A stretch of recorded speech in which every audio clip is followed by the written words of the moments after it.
In this video, we'll explore weight and gravitational potential energy, but first, let's understand the concept of gravity. Gravity is the attractive force between two objects, and the strength of this force depends on the masses of the objects and the distance between them. For small objects like apples or buildings, this force is minimal and almost unnoticeable due to their low mass. Similarly, distant massive objects like Jupiter exert weak gravity on us because of how far away they are in contrast, large nearby objects like Earth or the Moon exert noticeable gravity. This force significantly affects nearby matter. The area where this influence is felt is known as the gravitational field, and the field's intensity is the gravitational field strength, represented by the symbol G. On Earth, G is about 9.8 newtons per kilogram. On the Moon, it's only 1.6 due to its smaller size. Any object entering a gravitational field feels a pull, and this pulling force is what we call weight in physics.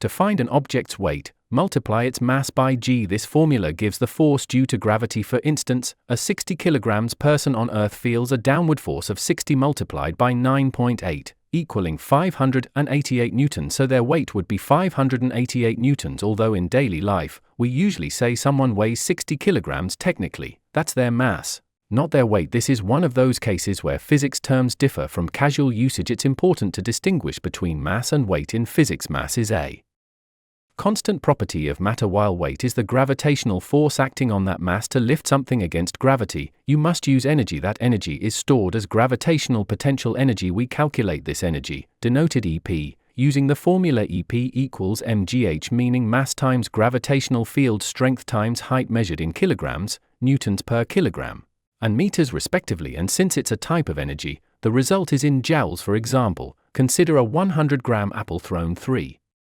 meters high. We first convert 100 grams to 0.1 kilograms, then apply the formula 0.1 by 9.8 by 3, which gives us 2.94 joules of gravitational potential energy. To sum up, gravity pulls objects together, and this force depends on mass and distance. Weight equals mass multiplied by gravitational field strength. Earth's G is 9.8 newtons per kilogram, and gravitational potential energy is EP equals mg8. If you haven't heard before, you can find all of our videos on our website geniushub.co.uk. Additionally, you'll also find MCQs, flashcards, past papers, and quizzes. Make sure to leave a like and subscribe for more content like this.